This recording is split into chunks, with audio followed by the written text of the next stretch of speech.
Well, hello there and welcome. Thank you so much for joining us. And as you know, this is the fourth part of the Resilient Entrepreneur Canvas. Those who've joined us in the last few of them, we've already covered three of those canvases. So, and then tomorrow we're going to do a recap of all of it together. Now, I know some of the sessions were a little bit longer than others, and part of it was trying to give you a little bit more depth in the different components based on what I was hearing from the feedback and what you wanted to hear more of. So today we're going to talk about the moving forward part of it, or the block from the canvas. Thanks again for being with us. My name is Faris. For those who haven't met yet, there are a bunch of other clips that we have already done for this week. You're welcome to go back and listen to any of them to hear a little bit more introduction for those who are interested. Otherwise, I'm just going to jump right in. So the canvas, you all know by now. You should be able to download it from our website. If you go to myisminc.com, and if you go under Resilient Entrepreneur Program, there's Resilient Entrepreneur products. And the canvas is available there for a free download. You could download it in a couple of languages right now and work in a few more: English, Arabic, and Russian. Excuse me. And a few more will be coming soon, hopefully. So that's that. All right. And as you know, we already covered the mindset on session one. Day two on Tuesday, we talked about the self and what's in it with you and around you. And then on Wednesday, we talked about the business and how to leverage to list what you have, leverage what you have, offer a new product or service or new offering from what you have that you could leverage, and then piloting it to see what would work or what doesn't work to keep things moving forward. And right now, today, for the next maybe 15 or 20 minutes, I want to spend time with you discussing the moving forward part. As you can see, the moving forward has 5 components in it. We're going to talk about operation management. We're going to talk about safety and security. We're going to talk about time management. And we're going to, of course, talk about communication both internally and externally. So let's dig into it. So operation management in such times, as we all know, since those who've been around since last year, you've been challenged multiple times: open, close, somewhat open, somewhat closed, capacity 50%, capacity 25%, capacity 100%. And now I'm saying that it's going to be the normal, but it has been for the last 2 years. And there are a bunch of trends out there today that indicate that this new change, not necessarily this specific change of capacity, but the new change of changes all the time, although we have seen it before, it has really been escalated through the last 2 years. And I would encourage you is, now that you're managing this, for those who are starting or for those who are in business, understanding that you have to be flexible with your operation. You might have to do backup plans with your operation. You might have to have multiple people doing the same job for operation. And as we all know, sometimes for those jobs, not all the jobs can be done remote. For those jobs can be done remote, you might want to ask yourself, do you have to have the person showing up or not to the office? Many businesses today are re-examining, should they have an office or not? I would like to add something here, since we're talking about operation management.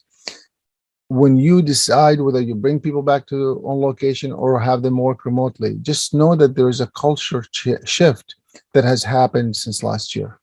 So you need to think through, what do you want your company culture to be? And the reason I bring that up, or organization, by the way, as we know, we've had several of you who are leaders actually in communities, or have leadership positions as governors or economic development presidents. And I just want to make sure that I address that. It's the same concept for you as it is for the entrepreneurs who are running the business. When you decide to bring people back to the office or let them work from home, or either one, you're going to see that there is a shift in culture that already had happened.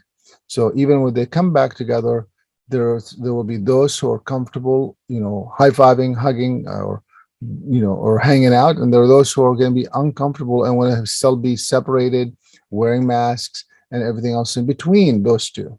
And I want you to be aware that it's not about, what you think the reality is. It's based on, some of them, doctor's advice, some of them based on what their understanding of what's going on. So you have to be comfortable being in this uncomfortable situation with this new culture? And what is it that you want your culture to be in your company? Now, we all know that you can't control culture. Culture comes and it grows as it wishes and as it wants, but you could probably help shape it or help guide it. So you want to think about that, your operation. You also want to think about the hours, right? So, and we've seen this already happening in many of the retailers and many of the office businesses as well, that the hours have shifted. Retail stores used to be open till 9 or 10 p.m. Many of them are now closing at 8, 7, 9, 6. Some of them have different hours, meaning Monday, Wednesday, Friday, they are open till 9 or 10, but Tuesday, Thursday, Saturday, they're open like shorter hours. I don't want to tell you what to do. What I would like to just suggest that think about being consistent with your hours. So therefore the customers at least understands when they could come and see you or not. And we're going to talk about that in a second. And you see now why this is tied into your communication, both internally and externally. So you just want to think about that. How would you do this operation managements? Do you need to all staff to be in the office? We have seen today, and many of you have heard this term before, the 3-2-2 model. 3 days in the office, 2 days at home, 2 days off, right? And sometimes we've seen the other way around: 3 days at home, 2 days in the office, 2 days at work, 2 days off. We've also seen only come to the office for once a week meeting, only come for the in-person meetings that we will arrange for the week. The whole workplace have shifted somewhat. Now, I'm not saying that it won't ever shift back to a different new model. I'm just saying for now and probably for the next few years, there has been a shift. And many leaders in the space are recognizing that I don't need 10,000 square feet. I might need half of that. Some others are actually finding the opposite. I might need 20,000 square feet because I want to keep them separated. I want to keep them far away because it seems like to have worked really well for us to have this little spacious space to work and be able to accomplish work. You're going to find both extreme there happening right now. And what I would encourage you is to really think hard about your business model and understanding what is it really that you need to be doing to deliver the product or service to your customers. And is it what you want to do, or is it what your customers want to do? And you might want to find a balance between what you want to do versus what your customer wants to do. And today, also what your employees want to do. Because as we all know, there's a shortage in talent. This shortage, by the way, was not something that just happened overnight. This shortage has been coming to us for years. There are many reports that we've been, reading and discussing from the late 90s to the early 2000s that by 2025, there's going to be a big shortage. Well, it's already here, right? It's 2021, and it's been trending that way. COVID might have just, pushed it a little bit more to the edge, a little bit faster. So what can you do about that? Well, operation management can really help with that. If you really understand what needs to be done, you may not need to hire that full-timer, or maybe you do need to hire that full-timer. Maybe you don't need to hire 3 jobs. Maybe you could hire one person that could do 3 jobs, or the other way around. Usually it's harder to find one person that likes to do 3 jobs. You might be able to now to break that one job into 3 part-time jobs, and people might enjoy that. People might like coming to work just a couple of days a week versus coming to work every day. So there has been a shift in how people thinking. And if you work next time, or if you get a ride next time, or if you are around any other person next time, just ask them how many other jobs are they holding today. You're going to be surprised that most people have at least 2 jobs, some 3, some 4. And the reason part of that is obviously the economics, but second of it is really the new culture that's been emerged out of COVID, that I could do a couple of things and I don't have to be in person. And if I could find a job that allows me to do that, then I'm going to do it, because now I have the freedom to do other things that I wanted to do in life. People recognizing that life is short, right? Unfortunately, we have lost some individuals throughout this pandemic, and some people recognizing I don't want to enjoy my life before that happens. So I'm going to shift how I do things. I don't need to work for this organization or work for these hours. We've also seen a whole shift in mentality, not all the places, but many places, that they want to work for the causes that they care for. So people are going to, do I really believe in what the company is doing? And do I believe in what we want to do in this organization as far as impact? And that's been happening now for a while. So asking yourself, why do you exist and what purpose do you fulfill in life utilizing this company is something that many people are asking. And if they're caring about the passion or about the cause that you're doing, you're going to find that people want to work there and they're going to find ways to work there. Even if they have less money, they'll find another job to fulfill it. This is part of your operations management, right? Understanding how this works. Now, I understand that this brings a toll to the leaders of the organizations, and I encourage you to visit that as you unfold this operations management. Also, you might also start offering online things. You might start offering delivery things. Now, I acknowledge that some of you are listening to us today or with us today could be a manufacturing. You're like, Faris, or a hospital. I need them to be physically there. Get it. Do you have to have them physically there every single day? Are there things or duties that could be done remote, right? So this is where you want to start thinking through some of these concepts. Or if they were doing physically a day, maybe can you think about what if they showed up for work for 3 days, 10-hour days maybe, and then they're done for the week, right? Or 12 hours, whatever, you obviously have to work through that through a legal counsel to make sure that you're not breaking any laws, having anyone work shifts like that, and B, the individuals who are maybe interested or not interested in such work schedule. But all I'm asking for you is through the operation management is to understand what are the hours that you're wanting to do. Do you have to have the staff, all of them there? Can you coordinate different schedule?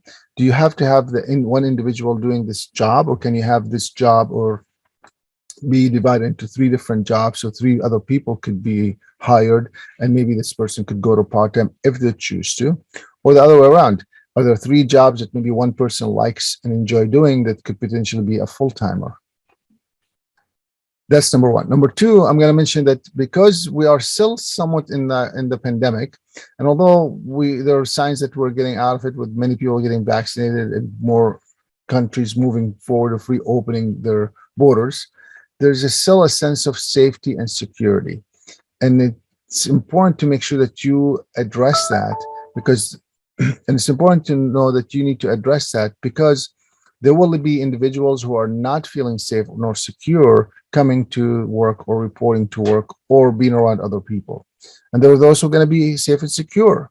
And then, of course, dealing with the customers, dealing with your suppliers, dealing with other people or tenants within the building.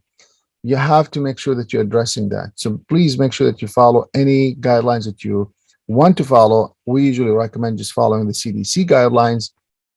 And usually that's a safer bet because usually they're taking the extra precautions to make sure that everyone is safe. So following safety and security and making sure that you implement that is part of the moving forward. If you don't address that, you're somewhat leaving yourself behind, right? If you don't address the operation management of how you're going to manage now the new challenges, the new talent shortage, the new hours, the new demand of individuals of work-life balance, right? The new demand of all of these things happening. If you don't address the safety, you're somewhat trying to fight the new reality. And I don't say that you shouldn't. I'm just saying that, you could also move forward with it. The last thing I'm going to say, time management. As leaders of organizations, I mean, I could tell you that I've seen this in our economic development space, and we work with a lot of organizations that supports entrepreneurs launching or growing businesses, mainly in underserved or underrepresented communities. Most of the individuals that we're working with are gone to overtime. They probably used to work 10 to 12 hours a day. They might not recognize it, but that's what they were doing. And now they're working like 12, 15-hour days.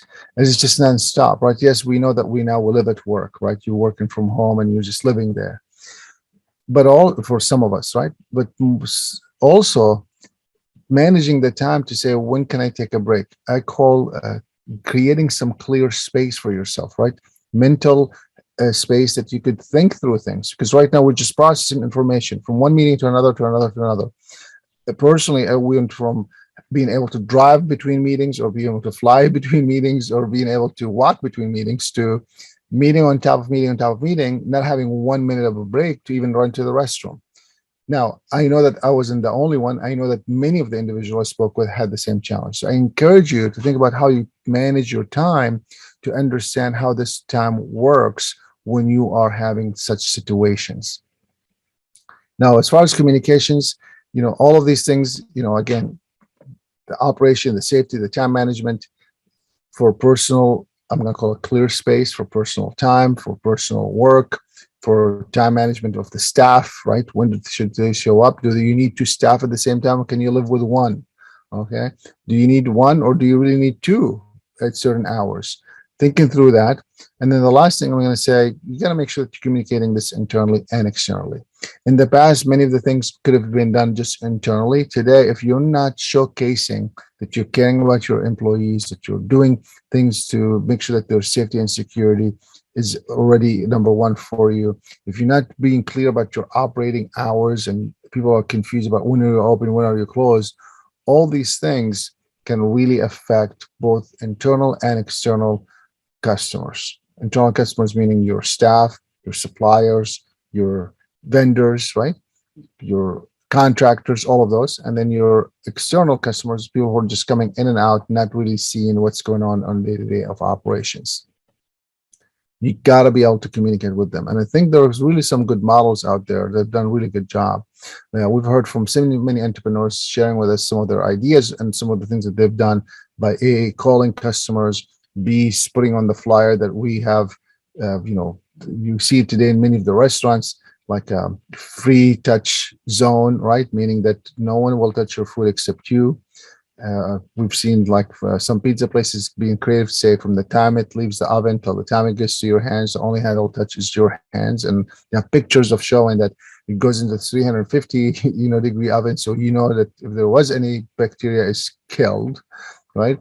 Then it gets with a tonsils, it gets tossed it into a box and someone cuts it with a glove and not touching it, but with another tool to cut it, and then gets boxed up and it gets hand delivered to you far away about 6 feet from you before we hand deliver it, or they're giving you an option to leave it at the front door without you even having to see them. So all these things that are being placed today, internally or externally, are really key. You might see many places today internally have these 6 feet signs all over the place, right? Hand washing, hand sanitizer. So you want to think through all of these ideas to make sure that you are communicating internally and externally clearly moving forward with what we got.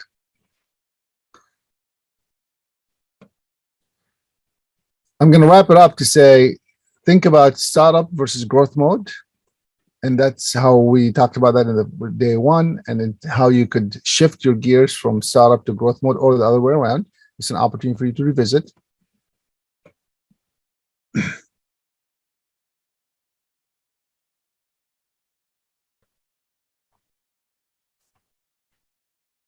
So I'm going to repeat it. Sorry about that. Technology sometimes works, sometimes doesn't, sometimes user error, and that's where we are now.